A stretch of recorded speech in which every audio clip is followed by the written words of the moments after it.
Saudara-saudari, selamat pagi.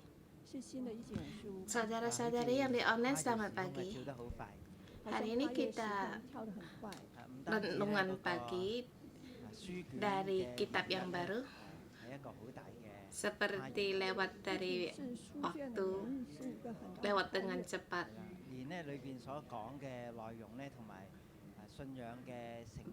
Melewati yang cepat dan juga menyeberangi dari soal keagamaan. Hari ini setelah kita melihat 1 Samuel, kira-kira 1000 tahun yang lalu dari kitab Perjanjian Baru, mereka dari pembuangan, mereka menjadikan ini, menulis dalam satu kitab dan memberikan peringatan bagaimana masa lalu akan kegagalan mereka, sejarah dari kegagalan mereka, yang mereka di pembuangan dan akhirnya runtuhnya kerajaan. Yang menjadi satu peringatan yang pentingnya itu Saul.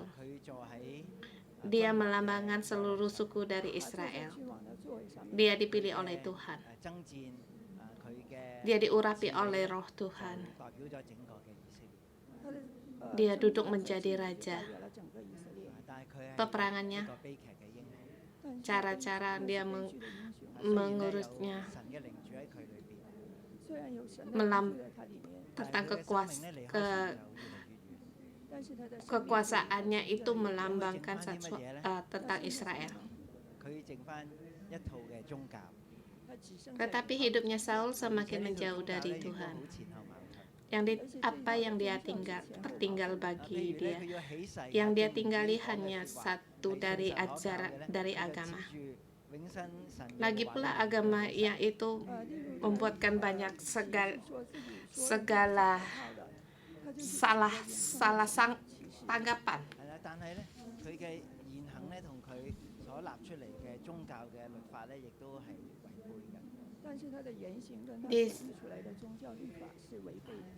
Dia dari hidupnya, dia mengatakan, dari mulutnya mengatakan tentang Tuhan, tetapi cara dia melewati hidupnya, dia tidak melakukan yang demikian.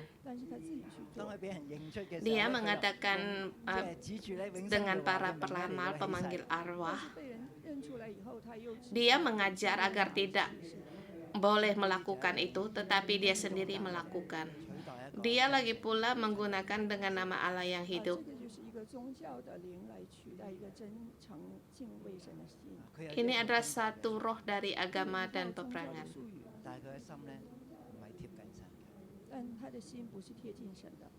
Ini peperangan rohani juga bagi orang yang takut akan Tuhan. Hatinya tidak mendekat pada Tuhan. Dia takut akan Tuhan, tetapi hatinya tidak mendekat pada Tuhan. Di keruntuhan dari negara itu juga merupakan satu kegagalan dari Tuhan. Akhirnya Saul mengalami kegagalan sampai pada hari kembali dari pembuangan. Dari sejarah ini, bagi orang-orang yang kembali dari pembuangan ini mendapatkan satu pengajaran. Itu di 1 Samuel dia merupakan salah satu tokohnya. Dan kedua adalah Daud.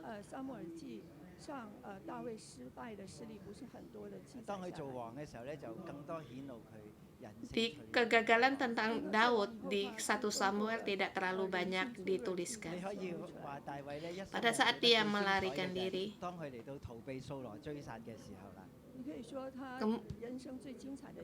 dan sebagai raja, dia merupakan di situ banyak sekali mengalami titik kerendahannya.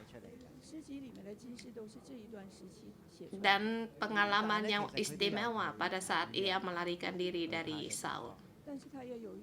Maka ditulis dalam sejarah dan juga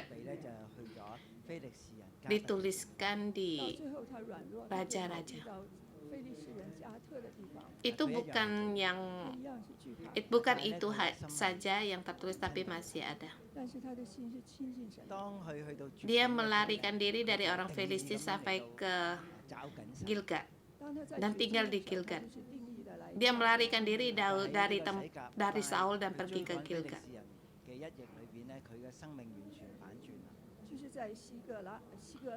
Pada saat dia dalam kegentingan, dia terus menguatkan dirinya pada Tuhan.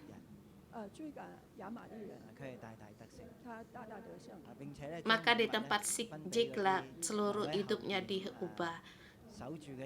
Dia mengejar orang Amalek. Dia mendapatkan kemenangan yang besar. Kemudian hasil dari jarahannya dia bagikan kepada para tua-tua dan bagi orang-orang lain di tempat Yehuda.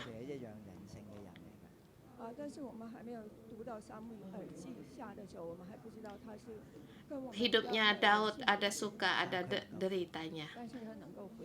Karena kita belum membaca 2 Samuel. Pada saat kita membaca dari kitab 1 Samuel, itu juga memberikan satu pengajaran bagi kita, bagi seorang yang mau bertobat. Karena ada roh Tuhan, maka dia mendapatkan hidup.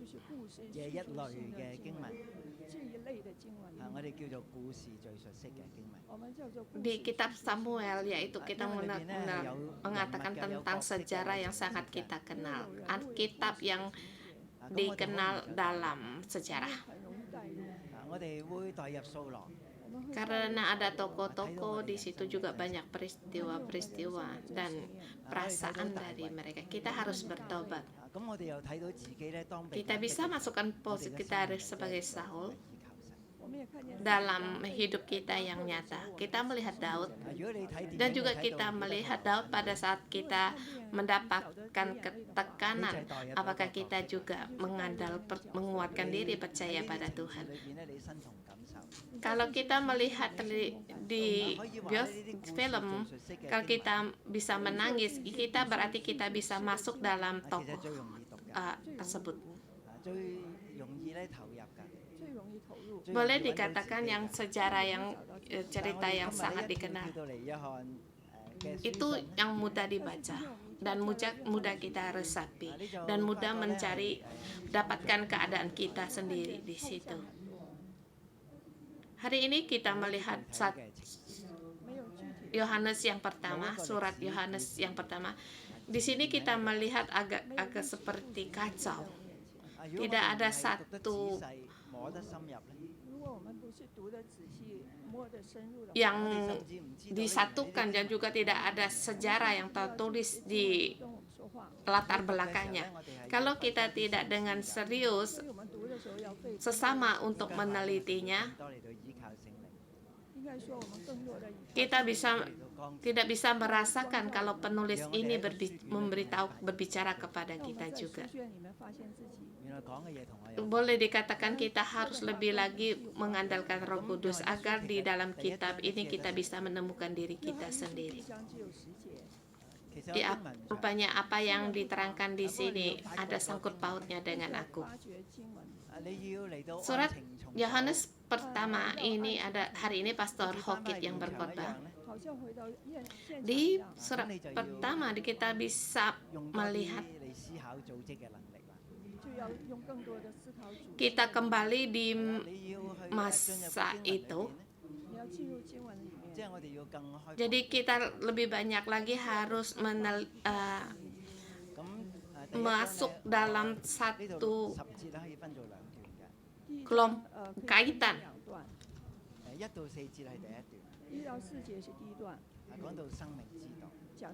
Di sini surat Yohanes pertama ada 10 ayat 1 sampai dengan 4, itu bagian pertama.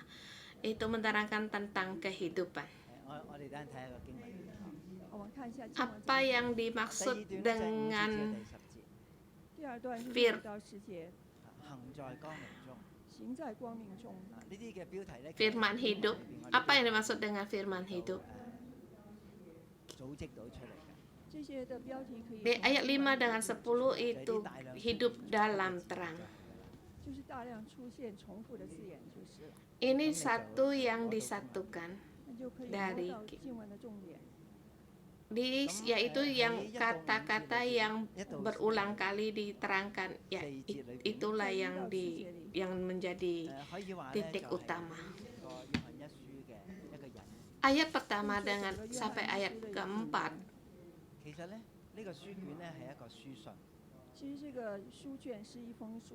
Boleh dikatakan tentang kata pengantar dari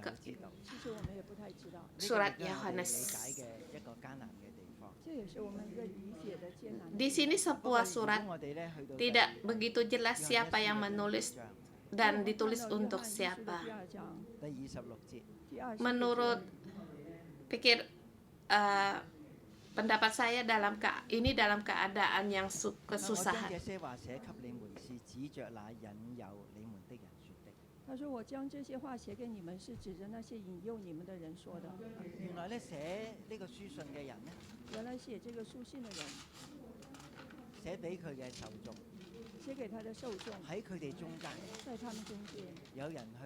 Rupanya yang menulis surat ini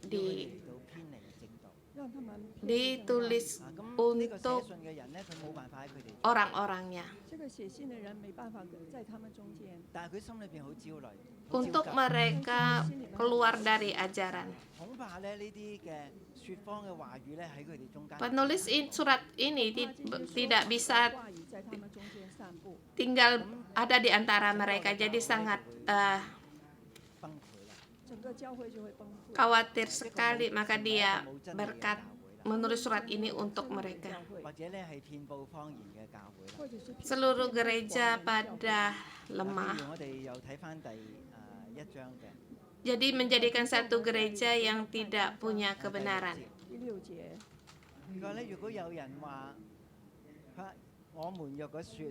Seperti kita melihat di surat pertama di ayat ke-6,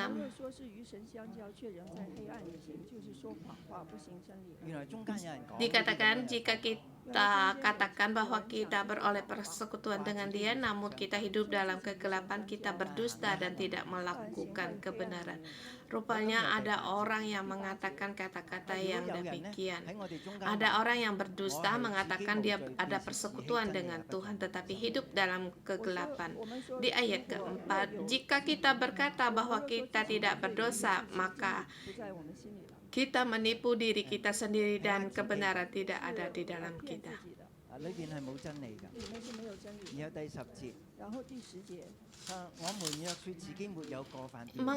Menipu diri sendiri. Di dalam tidak ada kebenaran. Lagi pula di ayat ke-10, jika kita berkata bahwa kita tidak ada berdosa, maka kita membuat Dia menjadi pendusta dan firman-Nya tidak ada di dalam kita.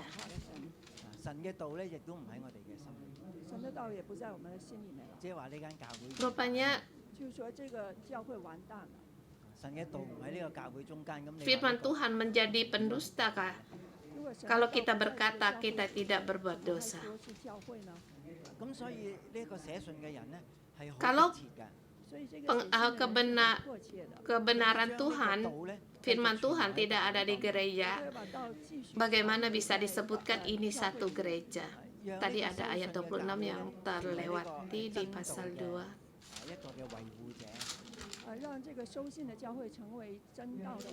Dikatakan semua yang kutulis kepadamu, yaitu mengenai orang-orang yang berdusta, menyesatkan kamu. Di sini penulis ini menerangkan mereka bahwa harus membuka rahasia tentang akan dusta mereka, tentang di persekutuan ini. Maka penulis surat ini dituliskan untuk gereja. Tetapi siapakah penulis surat ini? Kalau kita cuma melihat ayat, kita tidak bisa tahu siapa penulis surat ini. Tidak bisa melihat. Dia mengenalkan dirinya sendiri.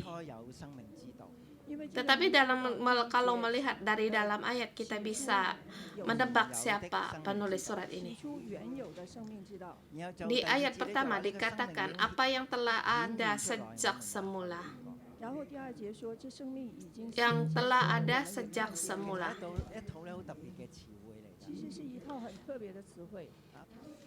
Kemudian di ayat kedua, hidup itu telah dinyatakan dan telah kita melihat dan sekarang kita telah bersaksi. Ini satu hikmat. Mungkin Paulus juga bisa menggunakan dalam kesempatan yang seperti dan hikmat seperti ini, termasuk juga Matius dan Markus. Ini adalah kata-kata pengantar dari Yohanes.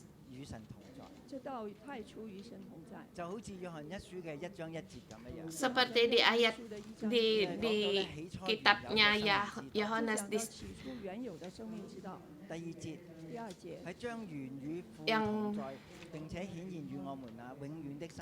yang sama dikatakan bahwa apa yang telah ada sejak semula telah kami dengar.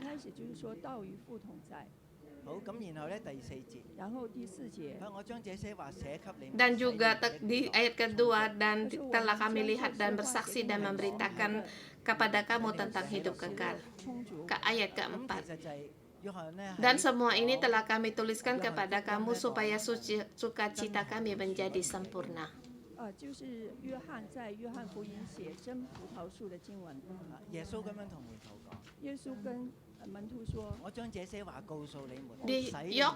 Di Yohanes menerangkan tentang pohon anggur yang benar. Yesus mengatakan kepada Parutnya, aku memberikan damai sejahteraku bagimu untuk mendapatkan kepuasan.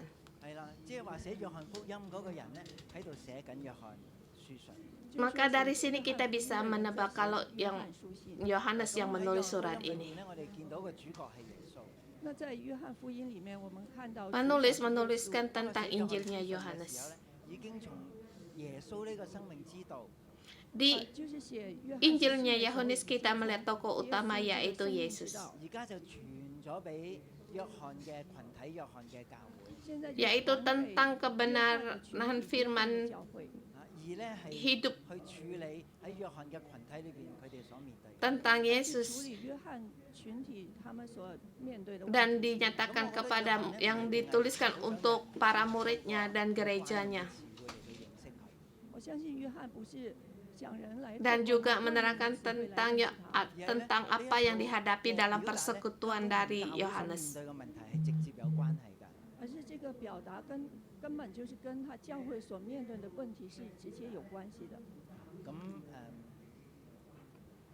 Penerangan ini karena langsung ada sangkutannya dengan gereja.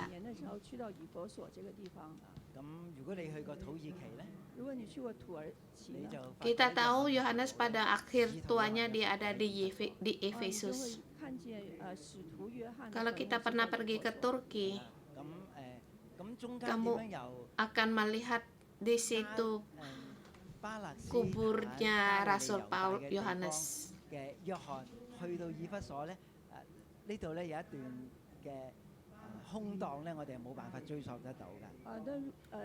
Dari awalnya kenapa Yohanes dari Pakistan sampai ke Galilea, di tempatnya Yudea, begitu tempat ada sejarah dari gereja. Kita tidak begitu jelas, maka kita tidak menerangkan.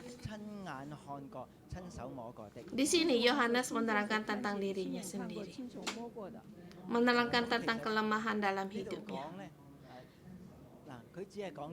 seperti apa yang telah kami dengar dan kami lihat dan telah kami saksikan, telah kami raba tentang firman hidup.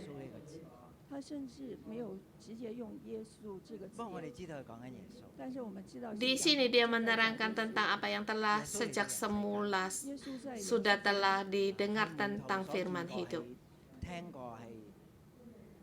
Tapi di sini yang kita jelas sekali yang dimaksud adalah menerangkan tentang Yesus. Yang telah didengar, dilihat, dan telah diraba oleh para murid-murid. Ini tidak sesederhana cuma Yesus sendiri. Tetapi di sini juga dari Yesus membawakan di sejarah tentang firman hidup, menerangkan pada kita apa itu hidup yang kekal. Bagaimana dia mengampuni dosa orang dan membawa orang-orang kepada di hadapan Tuhan, dan dipilih menjadi para muridnya, dan dia menerangkan tentang kebenaran, dan juga di situ diberikan roh penasehat pada saat Yesus diangkat dari bumi ini. Pada Yesus ada di antara mereka, dia memberikan tentang roh, mengajar tentang roh penasehat.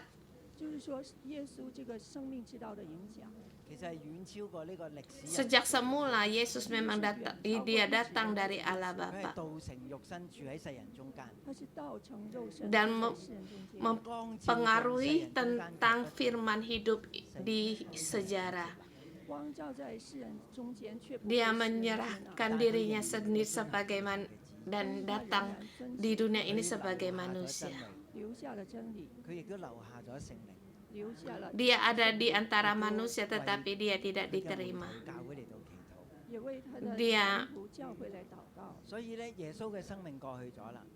Dia memberikan kebenaran dan memberikan Roh Kudus, dan juga di situ Yesus juga mengangkat para murid-muridnya. Sebelum sudah ada dari semula, Yesus sudah ada daripada semua yang belum ada. Pada saat dia diangkat di langit, lewat Roh Kudus, firman hidup ini diberikan bagi orang-orang dunia lewat murid-muridnya. Diberikan di dunia ini. Firman hidup ini sejarah yang besar. Yang tokoh utamanya adalah Yesus. Tetapi ada sebagian orang sengaja mengatakan bahwa mereka melihat, mereka mendengar, mereka meraba dengan tangannya sendiri tentang firman hidup. Tetapi firman hidup ini bukan melayang-layang lewat di situ. Dia ada di antara kita. Dia datang sebagai manusia, dan dia berbicara pun kita mendengar, dan kita juga bisa melihat matanya dan bisa merabanya. Dia adalah tokoh utama dalam sejarah. Di sini seperti ada satu yang daya tarik. Pertama, dia adalah tokoh dari sejarah, dan dia punya darah daging. Yohanes pernah melihat dan merabanya, tetapi pengaruhnya dia sudah ada sejak dia datang menjadi manusia. Pada saat dia bangkit dan diangkat di langit, pengaruhnya masih terhadap orang masih ada.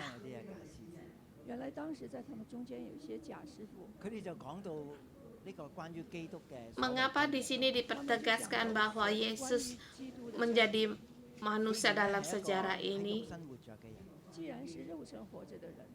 Di sini mereka menanamkan tentang kebenaran tentang Kristus. Ya, dia sebagai manusia,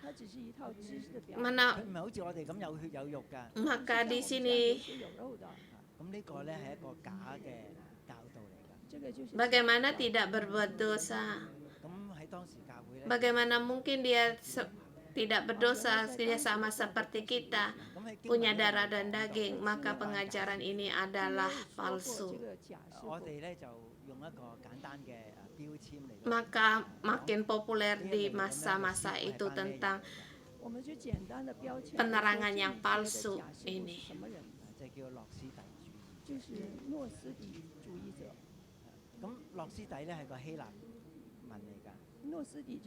Dan mudah lebih gampang kita menerangkan bahwa kalau seorang guru yang palsu itu bagaimana. Di situ ditulis dengan menggunakan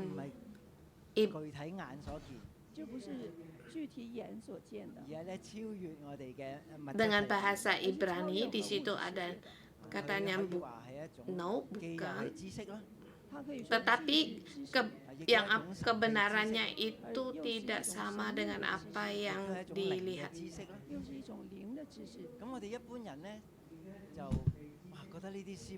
Ini satu, boleh dikatakan satu dari rahasia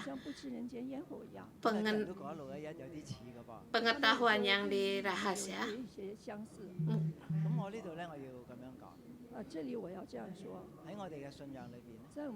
Satu pengajaran,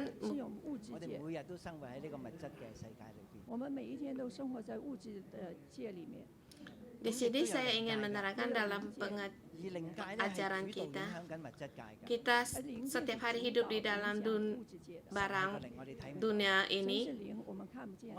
Kita punya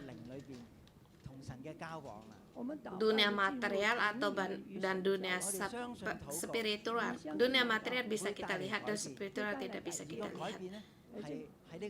Kita berdoa, kita mengadakan persekutuan dengan Tuhan, kita percaya pada Tuhan akan membawa perubahan dan juga bisa mengubah di dalam soal material, dalam hubungan antara sesama. Di saat orang merasakan tidak berdaya di dunia spiritual, ada satu persekutuan. Kalau kita percaya, kita akan kuat. Kita hubungan suami istri menjadi kaku bisa akan dipulihkan satu kemesraan. Atau di tempat pekerjaan kita gagal, tapi karena kita berdoa, kita mengundang Tuhan ada di antara kita, kita bisa merasakan bahwa kita di hadapan Tuhan mendapatkan kasih. Kita disayangi di hadapan bos. Kalau kita berdoa untuk pemimpin, kantornya maju, maka kamu pun akan mendapatkan kasih sayang. Maka ini bisa mempengaruhkan di dunia roh.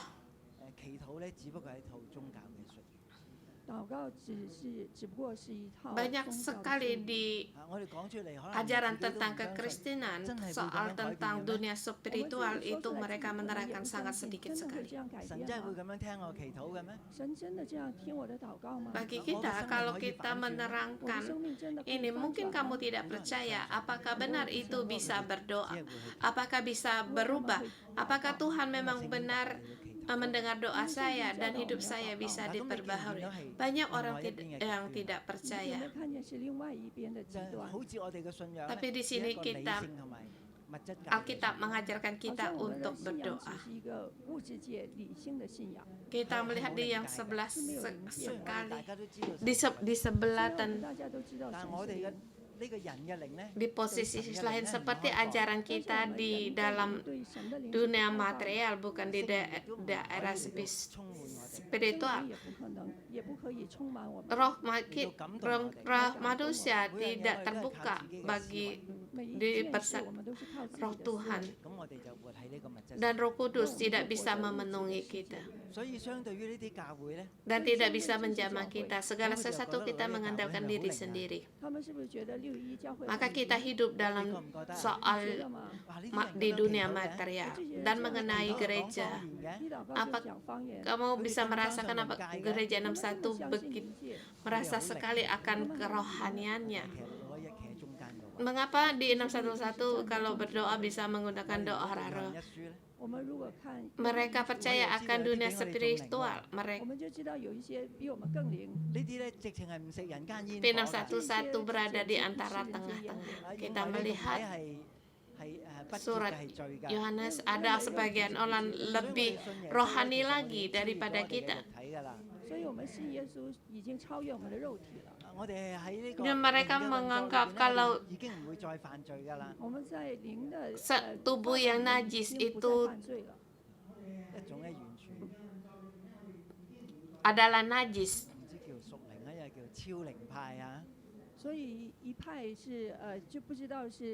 Kalau kita hidup di dalam kerohanian, dalam roh, kita tidak berdosa lagi. Di sini sudah melewati dari dunia spiritual.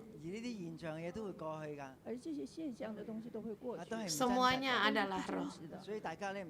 Segala yang material itu ada yang dilihat. Itu tidak nyata. Jadi tidak usah khawatir akan tentang itu. Ya, maka menjadi satu ajarannya, yaitu menggunakan akal sendiri dalam tentang mengenali tentang ajaran agama.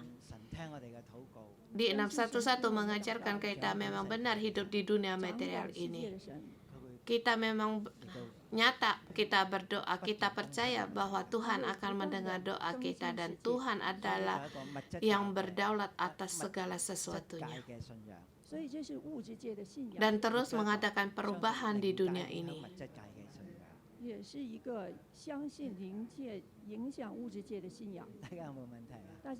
Maka ini adalah satu ajaran bahwa kita hidup di dunia material dan juga kita percaya bahwa akan dunia spiritual yang akan saling mempengaruhi, yaitu dunia roh.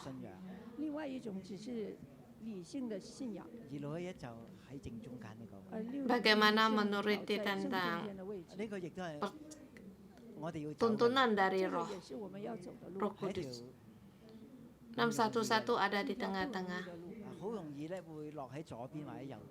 Lagi pula ini adalah jalan yang harus kita lewati. Satu jalan yang tidak mudah untuk kita lewati. Mudah sekali untuk membelok ke kanan atau ke kiri. Jadi, Yohanes dengan menjelaskan bahwa Yesus adalah orang yang bisa dilihat, bisa didengar, dan bisa dilihat dengan mata, tetapi dia adalah firman hidup karena dia telah ada sejak semula. Dia meninggalkan dunia ini, dia terus ada dan mendirikan gerejanya. Apa itu gereja? Gereja adalah tubuhnya Kristus. Ada tubuh, ada rupa, ada tubuh. Di tubuh ini ada Kristus yang menjadi kepalanya.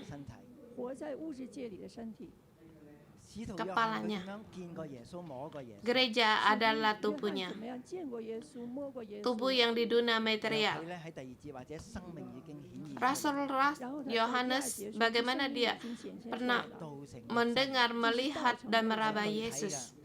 Di ayat kedua dikatakan, mengatakan di ayat kedua, hidup ini telah nyata dan telah melihat dia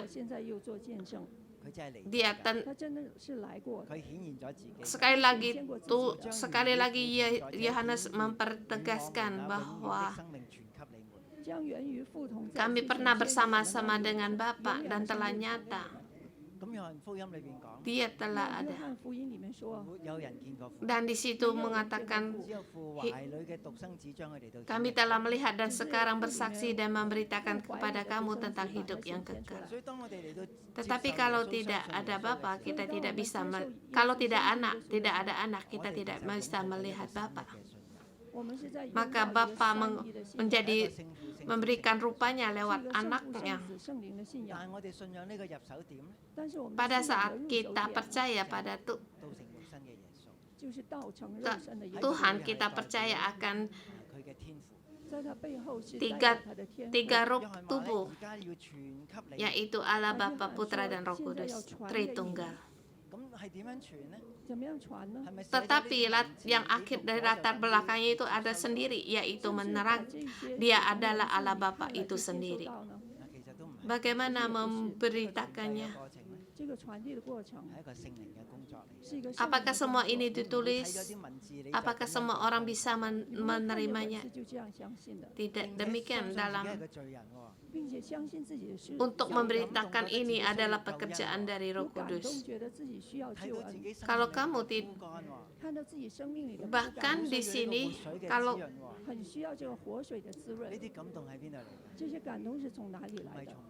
di situ melihat bagaimana hidupnya yang kering berdosa. Kalau tidak ada Roh Kudus, bagaimana bisa mereka mengerti bahwa mereka hidup dalam dosa? Lewat pengajaran yang ditulis ini dan juga lewat dari Roh Kudus, maka semua ini diterangkan. Tapi bagi yang melihat, mendengar, apakah kamu bisa masuk dalam hatimu? Roh Kudus tahu akan keadaan kita. Dia tahu dalam keadaan kita. Dia tahu ada sebagian orang hatinya sangat keras, mendengar tetapi tidak mendengar. Dan dia punya ajaran agama tetapi dia tidak percaya. Roh Kudus ada di sini. Dan juga kita punya tanggung jawab kita sendiri. Bagaimana kita merespon akan Tuhan? Bagaimana kita menjawab, berikan tanggapan hidup kita pada Tuhan. Semua itu adalah lewat dari tuntunan dari Roh Kudus. Roh Kudus yang bergerak dalam hidup kita, hati kita. Maka ada sebagian orang meraba, dia tahu ada Tuhan. Atau ada sebagian orang yang akal atau hidup dalam latar belakang yang tidak baik. Walaupun dia berkali-kali dia dijamah, tidak ada jamahan sama sekali, dia tidak terasa. Tetapi bagi orang yang peka, maka yang hidup dalam terang, maka dia akan peka bahwa Roh Kudus, lewat Roh Kudus, bahwa Tuhan telah datang. Lewat Yohanes, lewat yang telah diberitakan kepada di Efesus, di gereja-gerejanya diterangkan. Penulis dari surat Yohanes ini adalah Yohanes. Dan juga ini surat Yohanes ini dituliskan bagi gereja dan menulis tentang wahyu, kitab wahyu.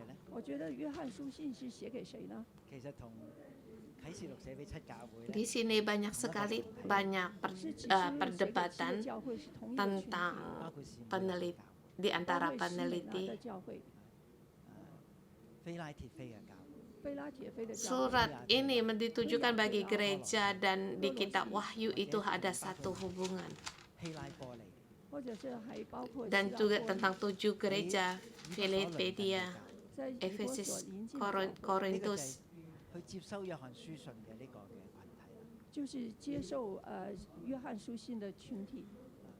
Atau di Mistoponia yang ada sangkutannya dengan di gereja di Efesus. Ini adalah satu persekutuan dari Yohanes yang mempertegaskan sekali bahwa Yesus telah datang sama seperti manusia.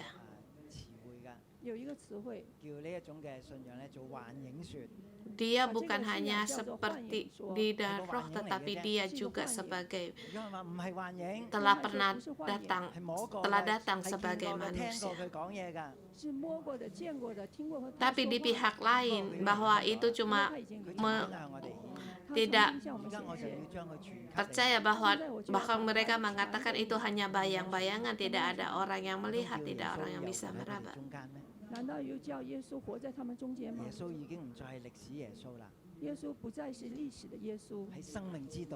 Tapi di sini Yohanes mengatakan apa yang telah didengar akan dituliskan kepada kamu. Tapi bagaimana caranya? Tentang menerangkan tentang Yesus bahwa Ia adalah Firman yang hidup. Nah, di sini Yohanes mengatakan bahwa apa yang mereka dapatkan di dalam gerejanya yaitu tentang Firman yang hidup. Seperti dikatakan di ayat ketiga, apa yang telah kami lihat dan yang telah kami dengar itu kami beritakan kepada kamu, supaya kamu memperoleh persekutuan dengan kami. Dan persekutuan kami adalah persekutuan dengan Bapa dan dengan anaknya Yesus Kristus. Apa itu persekutuan? Di dalam dasar kebenaran, satu kegiatan dalam kebenaran. Dan kebenaran ini diberitahukan kepada kami. Dan juga kami percaya bahwa di sejarah akan Yesus. Kami percaya bahwa firman hidup itu Yesus. Bahkan di sejarah sejarah dalam firman hidup itu Yesus. Dan sekarang diberitakan bagimu. Bagaimana memberitakannya? Kalau tidak ada Roh Kudus, ini sangat sulit sekali.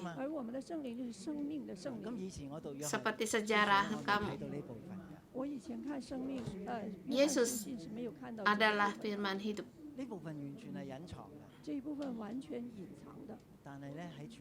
Dulu saya belum membaca akan surat ini, bagian ini. Yesus adalah firman hidup. Dari proses memberitakan ini, satu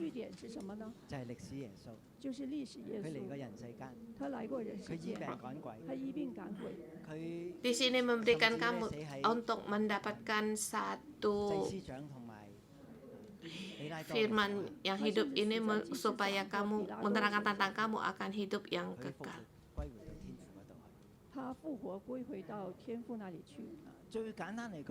Yesus mengadakan mujizat kesembuhan, tapi mati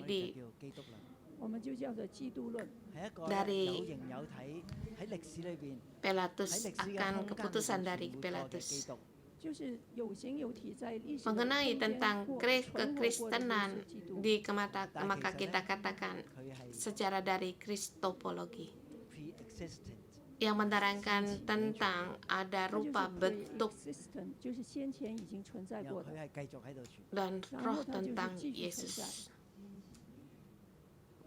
Yesus sesungguhnya telah ada sejak semula dan sekarang sampai terus untuk ada. kita mengadakan kepersekutuan tentang dalam kebenaran ini. Apa faedahnya dari persekutuan itu? Kita terus melihat, terus maka kita akan semakin jelas dan kita percaya bahwa Yesus adalah yang kamu percaya Yesus, dia ada di antara kita. Kalau kamu tidak percaya, maka kamu tidak termasuk dalam persekutuan kami. Di ayat keempat. Dan semua ini kami tuliskan kepada kamu supaya sukacita kamu menjadi sempurna. Saya percaya penulis Yohanes ini dia orang yang sukacita, karena dia percaya apa yang dia tuliskan, bahwa apa yang dituliskan akan membawakan sukacita menjadi bagi orang yang menerimanya. Kalau orang penulis ini tidak dalam keadaan sukacita, bagaimana dia percaya bahwa apa yang dituliskan akan membawa sukacita bagi mereka? Bagaimana, dengan dasar apa dia bisa mengatakan bahwa orang yang melihat atau mendengar berita ini akan sukacita?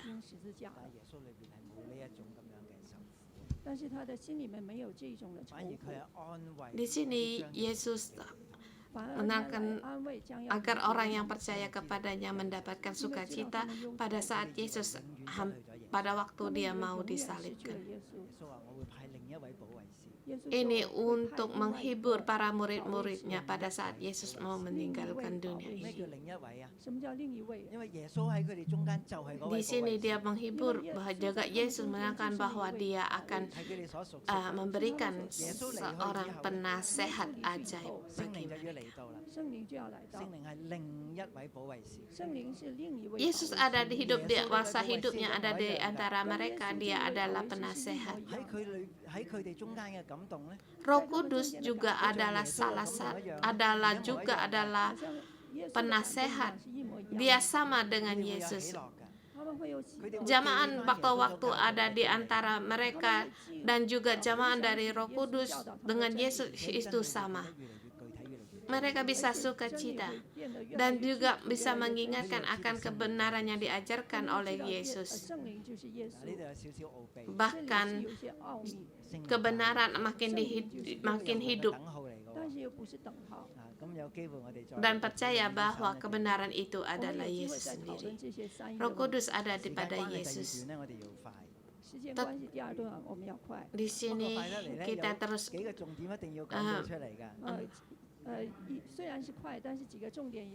karena keterbatasan waktu.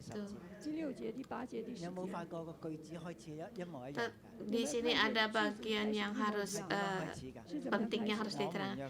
Ayat ke-6, ke-8, ke-10. Kita melihat rentetan ini sepertinya sama, kaitannya sama. Jika kita katakan, ayat ke-6, ke-8, jika kita katakan, ayat ke-10, jika kita katakan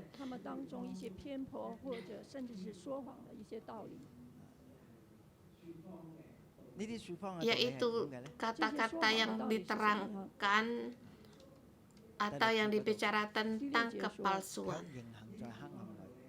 bohong. Apa itu yang mereka terangkan tentang kebohongan itu di ayat ke-6?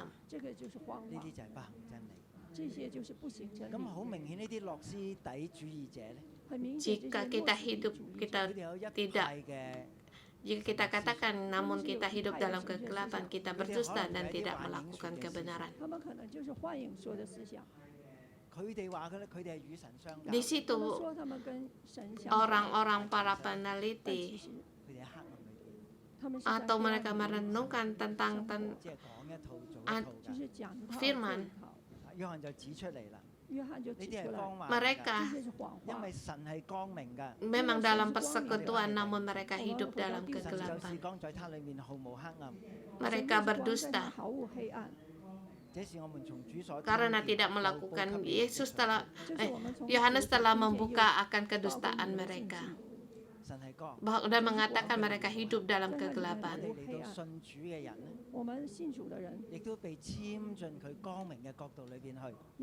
Seperti inilah berita yang telah kami dengar dari Dia, bahwa Tuhan itu adalah terang yang ada di dalam hidup, dan di dalam Dia tidak sama sekali tidak ada kegelapan. Kita adalah terang, dan sebagai anak-anaknya terang,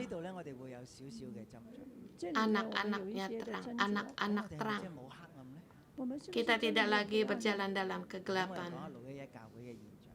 Di sini kita satu pertanyaan, apakah kita benar-benar dalam terang?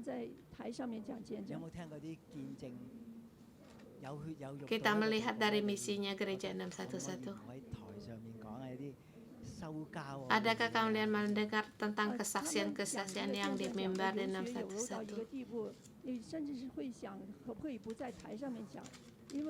Kalau di gereja lain, mana mungkin orang berani tentang masa lalunya dibongkar, masa lalu yang memalukan untuk diberikan kesaksian.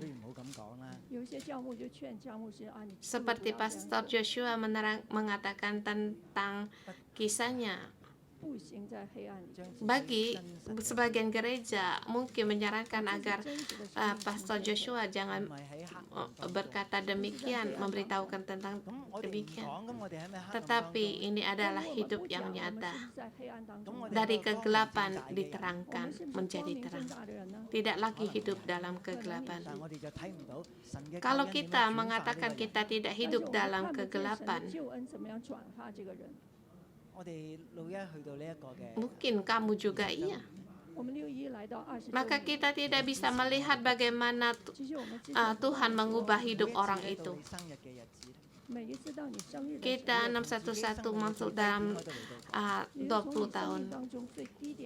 Kita terus diperubah dari masa-masa kita, dari masa yang kita, dari titik rendah kita. Bagaimana kamu menerima keselamatan ini? Bagaimana Tuhan mengubah hidupmu? Maka ini yang dimaksud juga tidak lagi berjalan tidak lagi hidup dalam kegelapan.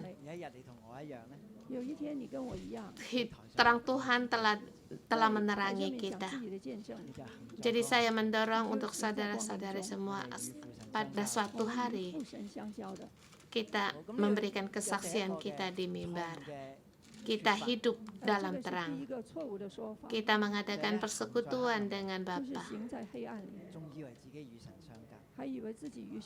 Jadi satu kesalahan, hidup dalam kegelapan. Dia mengira dia mengadakan persekutuan dengan Tuhan. Dan kesalahan kedua di ayat ke-8, jika kita berkata bahwa kita tidak berdosa, maka kita menipu diri kita sendiri. Setiap orang berdosa. 约翰说：“真理就不在我们心里了。”什么意思呢？Di dalam roh kita bisa menerangkan tentang tahu akan keadaan kita. Maka di situ dikatakan di ayat ke-8, kalau kita berkata kita tidak berdosa, maka kita menipu diri sendiri dan kebenaran tidak ada di dalam kita. Maka tahukah kamu kita berdosa, maka kita di situ jika kita juga harus mengaku dosa kita.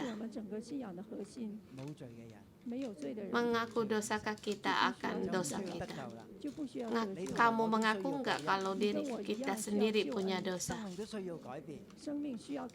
Kalau orang tidak punya dosa, dia tidak perlu tabib dan tidak perlu akan keselamatan. Tetapi kita, orang berdosa sama dengan aku, kita perlu akan tabib dan kita perlu keselamatan ini.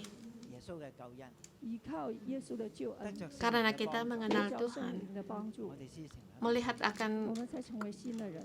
kebenaran yang ada dalam kita. Kita percaya akan keselamatan Tuhan dan kita 那是自欺的。 mendapatkan bantuan dari Roh Kudus, maka kita dapatkan keselamatan 如果 ini. 人人都觉得自己是无罪， Maka seperti dikatakan Yohanes, jika kita mengaku dosa kita, maka ia akan adil dan setia 好， dan 第10 adil. 节，第10节， Tetapi jika kita berkata bahwa kita tidak berbuat dosa, kita adalah 自己没有 pendusta, 犯过罪， maka firman pun tidak ada di dalam kita di ayat ke-10. Sebagian orang 这里就是说自己没有 mengatakan 犯 bahwa 过 dia 罪 tidak pernah berdosa. 根本没可能。 Di depan, yang lainnya dikatakan kita mengaku dosa. 但是因为这个假 Di 教 ayat 师的 ke-10 扭曲的 dikatakan 思想， tidak ada berbuat dosa. Ini tidak mungkin. 很多人以为自己没有犯 Ini 过罪。 adalah pengajar yang 约翰说， yang 当你这样来 berbelok 宣告的时 dari 候， kebenaran. 我们 Banyak 就是 orang 以 mengira 神为 bahwa 说 dia 谎， sendiri tidak pernah berbuat dosa. 他的 Pada 道理 saat 不在我们 Yohanes 心里了， memberitakan ini, 那这间教会就完蛋了。 kita bisa menjadi 那我 orang 们 yang 是有罪的人呢？ berdusta. Bahwa bagi Tuhan, bahwa sebab Tuhan ada di dalam kita. 因为我们是从这个泥土里面长出来的。你是什么样的植物 Be- 呢？ Mengapa kita bisa menjadi orang berdosa? Sebab kita dari orang tua kita sebelumnya 但是 juga 你的 kita 泥土可 telah 能不只 berdosa. 是你爸爸妈妈那一代，还有你爸爸妈妈以前的 Bagaimana 一代。 Dari sikap kita, watak kita itu juga ada penerusan dari orang tua kita, dari generasi kita sebelumnya. 我们需要救恩， Perjalanan yang sangat 我 dalam 们需要扭 sekali. 转我们家族的历史，我们需要每一天在 Sekali 神面 lagi 前 kita 认罪 di sini kita perlu terang, kita perlu 我们靠 keselamatan. 着圣灵来更新。 Kita harus setiap hari mengaku dosa di hadapan Tuhan, 我们拥抱真理， memperbarui hidup kita dengan mengandalkan Roh Kudus untuk memperbaharui hidup kita. 求主继续 Dalam 祝福 dasar kita mengaku dosa, kita memegang pada kebenaran. Kita mengadakan persekutuan dengan Tuhan. Mohon Tuhan untuk memberkati kita. 我哋好需要你嘅燈光去光照我哋。主啊，求你開我哋嘅眼，主啊，除去我哋一切嘅蒙蔽。主啊，讓我哋企喺大光之下，神啊，你光照我哋。 Tuhan Yesus, kami perlu akan terang-Mu menerangi kami. 主啊，讓我哋 Bukalah 喺你 mata hati kami, 面前 buanglah segala kegelapan kami. Tuhan, Engkau dengan terang-Mu, Engkau memberikan kami tentang hidup yang telah nyata. Engkau adalah yang telah nyata. Tuhan, kami bersyukur padamu. 毫无隐藏，打开我们的心，我要看见你的国度就在这里彰显。将你嘅光，将你的光照亮在我们身上，让我们在你面前毫无隐藏，打开我们的心，我要看见你的国度就在这里彰显，在你光中我的牵光，在你里面有丰盛盼望，荣耀荣耀荣耀荣耀圣洁大君王，荣耀耶稣耶稣耶稣主耶稣，欢迎你在我们中间，荣耀耶稣耶稣耶稣主耶稣，你是配得荣耀大君王，将你的光照亮在我们身上，让我们在你面前毫无隐藏。打开我们的心，我要看见你的国度就在这里彰显。在你光中，在你光中，我的牵挂，在你里面有丰盛盼望。我要荣耀，荣耀，荣耀，圣洁大君王，荣耀耶稣，耶稣，耶稣，主耶稣，欢迎你在我们中间。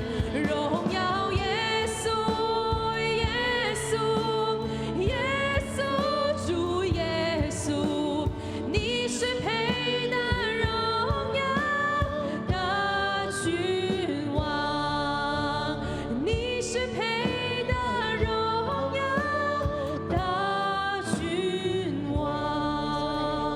嘅大君王，耶穌，我哋多謝你，你坐喺寶座上，你係至聖至榮嘅嗰一個，但係你深深嘅愛我哋每一個，你降世為人，你將呢一份嘅救恩，將呢份嘅愛，將呢一份嘅生命之道賞賜俾我哋每一個。主啊，唔止係 Engkau datang di dunia ini sebagai manusia, memberikan kasih-Mu, keselamatanmu, dan menerangkan, memberi kami akan firman hidup-Mu. Bukan hanya murid-murid-Mu melihat-Mu, meraba-Mu, dan kami yang percaya kepadamu, juga kami juga percaya padamu, kami bisa melihat, bisa mendengar akan. Kami berterima kasih Tuhan, kami mendapatkan firman hidup ini. Saudara-saudari semua, kita berterima kasih bagi Tuhan. Karena kita mendapatkan firman hidup ini. Tuhan Yesus, kami bersyukur dan terima kasih sebab Engkau adalah firman hidup. Walaupun kami tidak bisa melihat-Mu dan belum pernah meraba-Mu, tetapi kami percaya Tuhan.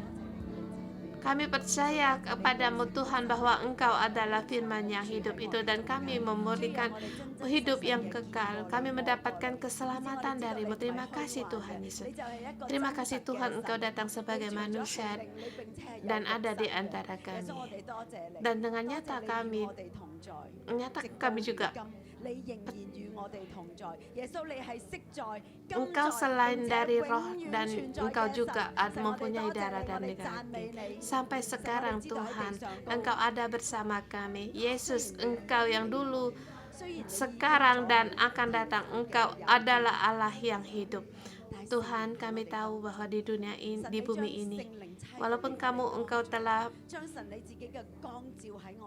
berada di sebelah kanannya Allah Bapa, tetapi Engkau menang atas segala sesuatunya.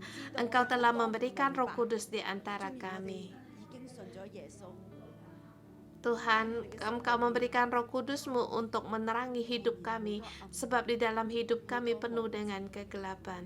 Seperti kami memang percaya pada Tuhan Yesus, tetapi di dalam kami masih penuh dengan kegelapan, kedengkilan, pembelokan.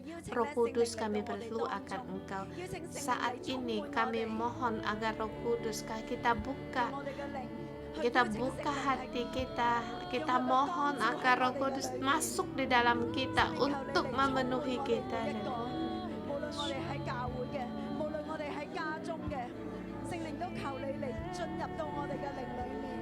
Mohon Roh Kudus untuk memenuhi kami, terangi kami, bagi kami di gereja ataupun di rumah, dimanapun kami berada. Roh-Mu penuhi kami. Kami perlu Roh Kudus, penasehat ada di antara kami.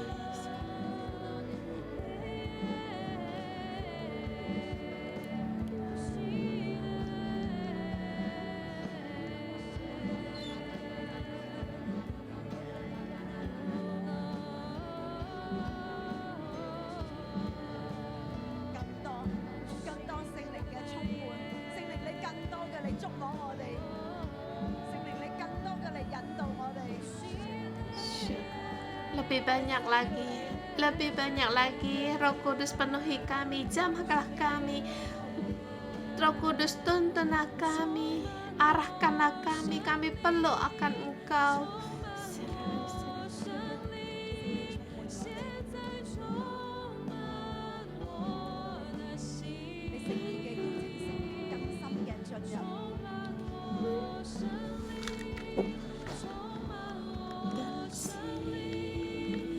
Tuhan penuhilah kami.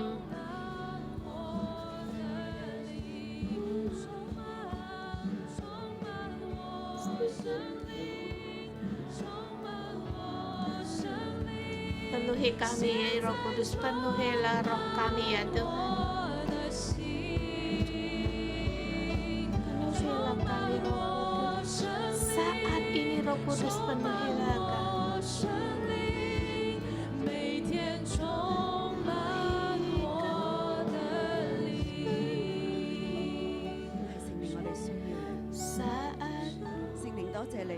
Setiap hari penuhilah kami, roh kami ya Tuhan. Roh Kudus kami perlu akan Engkau. Terima kasih Roh Kudus, Engkau ada di antara kami.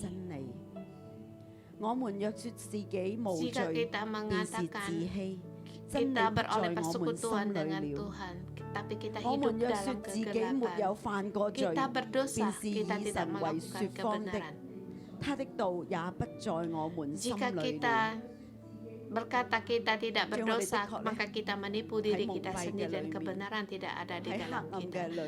Dan jika kita berkata bahwa kita tidak ada berbuat dosa, maka kita membuat dia menjadi pendusta dan firman-Nya tak ada di dalam kita. Tuhan, di dalam kegelapan ini, kami juga berkata pada kami adalah orang yang disakiti, kami orang yang ditindas. Kami tidak melihat di dalam kami pembelokan kami, hidup dalam kegelapan. Kami berdosa. Tuhan, mohon roh-Mu untuk menerangi kami. Kami mau mengaku akan dosa kami, sebab Engkau Tuhan adalah terang. Di dalam-Mu tidak ada kegelapan. Kami mau mengadakan persekutuan dengan-Mu Tuhan. Kami mau hapuskan akan dalam hidup kami kegelapan ini. Mohon Roh Kudus agar kami bisa melihat akan dosa kami. Masalah kami tidak tahu. Kami hanya bisa melihat akan kesalahan orang lain. Kami tidak melihat akan kesalahan kami sendiri. Tidak bisa melihat dosa kami. Roh Kudus, hidup kami sangat rendah. Saudara semua kita, mari kita mengaku dosa kita. Kita mengaku dosa kita. Kita menghitung titik rendah hidup kita. Hanya karena Tuhan yang menopang kita, kita bisa ada di hari ini. Kita hitung titik kerendahan dalam hidup kita. Kita menghitung dosa kita setiap hari. Kita mohon Roh Kudus untuk menerangi kita. Roh Kudus, Engkau nyatakan kepada kami agar kami bisa melihat akan dosa-dosa kami. Mari saudara kita berdoa, kita mengaku. Tuhan, ampunilah aku Tuhan.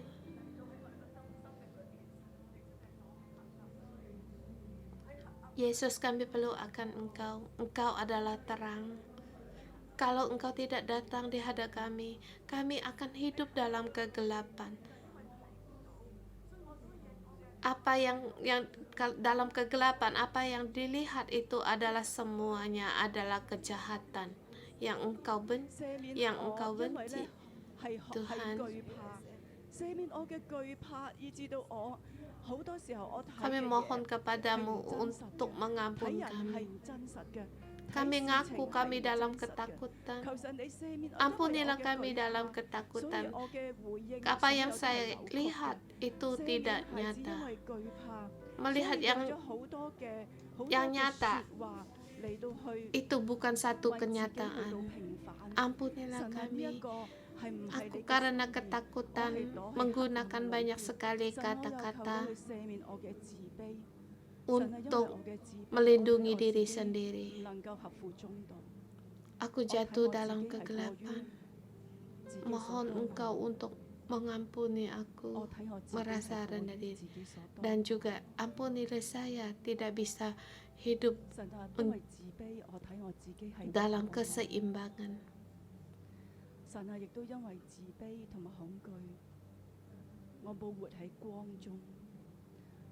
Lagi pula karena saya tidak percaya diri, membuatkan saya seperti orang yang tidak percaya diri.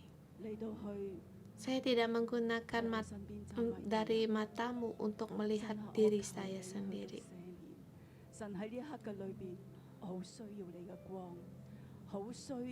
Saya tidak menggunakan pandangan matamu untuk melihat orang-orang di sekitar kami. Roh Kudus, saat ini aku perlu terangmu, perlu akan terang.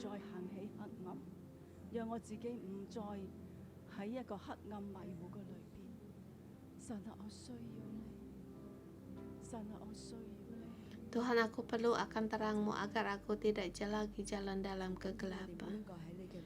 Roh Kudus, ya Tuhan, kami perlu akan Engkau. Tuhan, hari ini kami datang di hadapan-Mu. Kami mengaku akan kesalahan dosa kami pada saat kita mengaku akan titik rendah dalam hidup kita. Tuhan, Engkau Allah yang nyata, Allah Engkau nyata, Engkau adil, Engkau benar, Engkau akan mengampuni segala dosaku.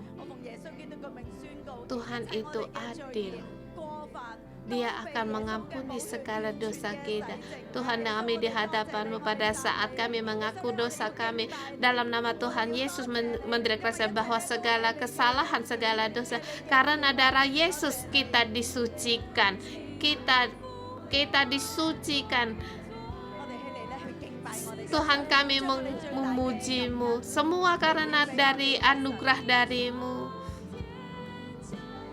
Mari kita bangkit. Kita memuji pada Tuhan. Kita berikan pujian syukur kita bagi Tuhan.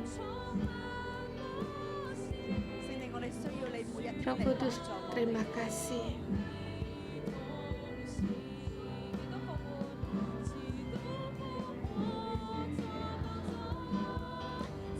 Tuhan, kami perlu Engkau setiap hari untuk menolong kami.